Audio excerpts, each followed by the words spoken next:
Do you feel like that was the best your offensive line played all year? I do, yeah. I think we had a lot of things going for us. I think we were working very well together, and just seeing it on film, our double teams were clean, our assignments were good, so I was really happy with the way the group played.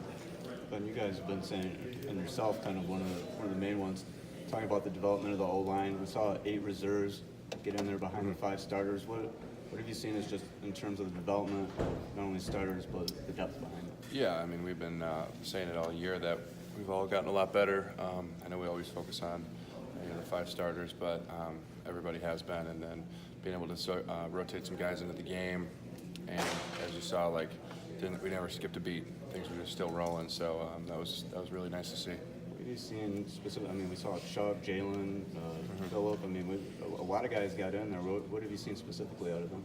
Yeah, I mean, Jalen's made huge strides. Coming in, especially as a freshman, there's a big learning curve, but I think we're past that with him now. He's doing really well in practice, and when he gets his shot in games, he's going hard. So really happy with him. Chuck, same thing. He's made a lot of progress this year. He's gotten stronger, knows the playbook really well.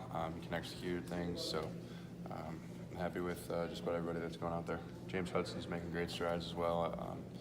He might be the best athlete of the O-line, and being able to see him go out there and do some good work is very promising to see.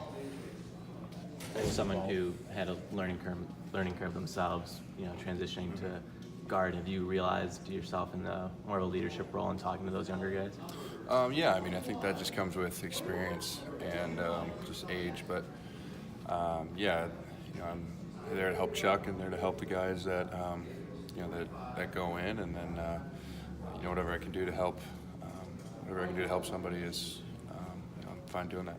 You said James is the most athletic guy in the line. What's left for him to get more playing time? Yeah, he was just raw, so just kind of refining the technique down for him and getting consistency. Consistency with him's got to be huge. It's gonna be huge.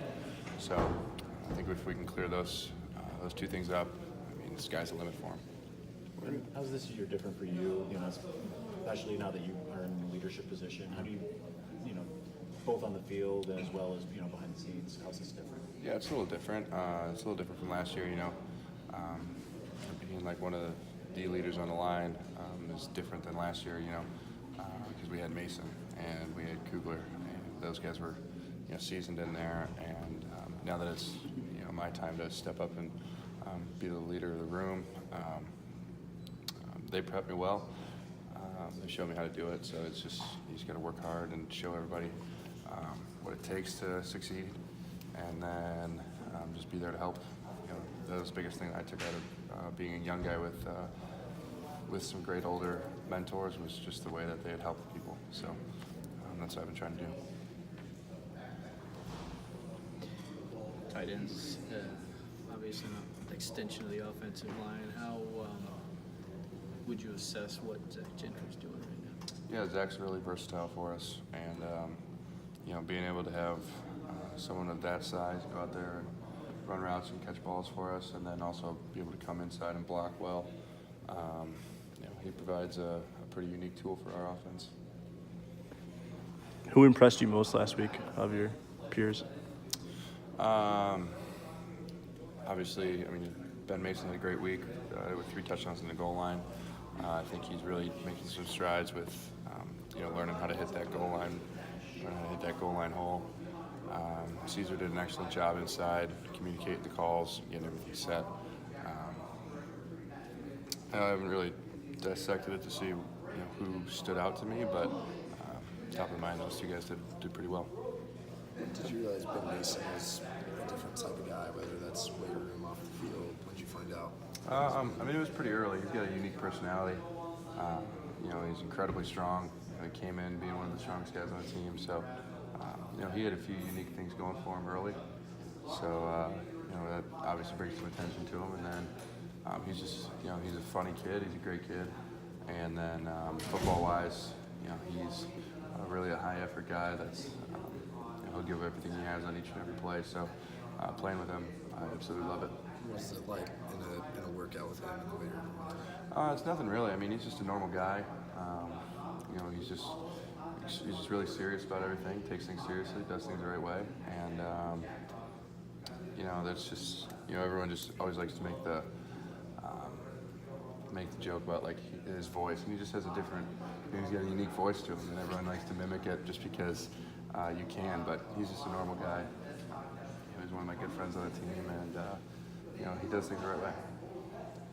But you mentioned with James, I'm looking at offensive line in general, from going from a guy that has raw talent to becoming a finished product. Is that a more difficult process for offensive linemen? Because you guys don't always have, you know, like the measurable stats where you can, you know, track the progress on paper. But what are you looking for progress-wise from going raw to finished product? Yeah, you're right. We don't have we don't have any stats to go with the work that we have, the work that we do. But just seeing it on film, I mean, if you're an O-lineman, you understand.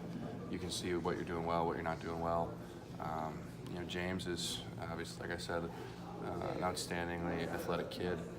And once he cleans up some technique things and gets some consistency down, it's going to be scary how far that kid can go.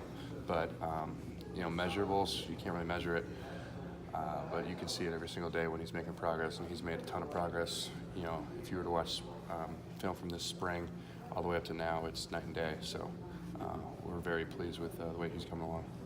You guys obviously want to be rock solid pass protecting, but have you seen on film times when maybe somebody's made a mistake and Shea has kind of made up for it with his feet? No, absolutely. I mean, he's gotten us out of a few jams. You know, sometimes if there's a breakdown in the protection, he's able to get sneak away from it and still make a play. So that's huge for an offense, and especially as an alignment, we love it because it's one less sack on the board maybe. He can save us from a few, but just like everyone has been saying, I mean, Shea's a special talent. He's got great feet, great vision, great instincts, and when he feels pressure, you can get away from it sometimes and make a play. So it's a nice safety valve to have back there. And you've been here 3 years. Would you say this is the most complete this offense feels? I would, yeah. I like the way that things are going. I like the system that we're in. I think it really fits the type of players that we have, and everyone's really buying into it. How much of that, I mean, you just mentioned Shea. Is he sort of the glue? I mean, can you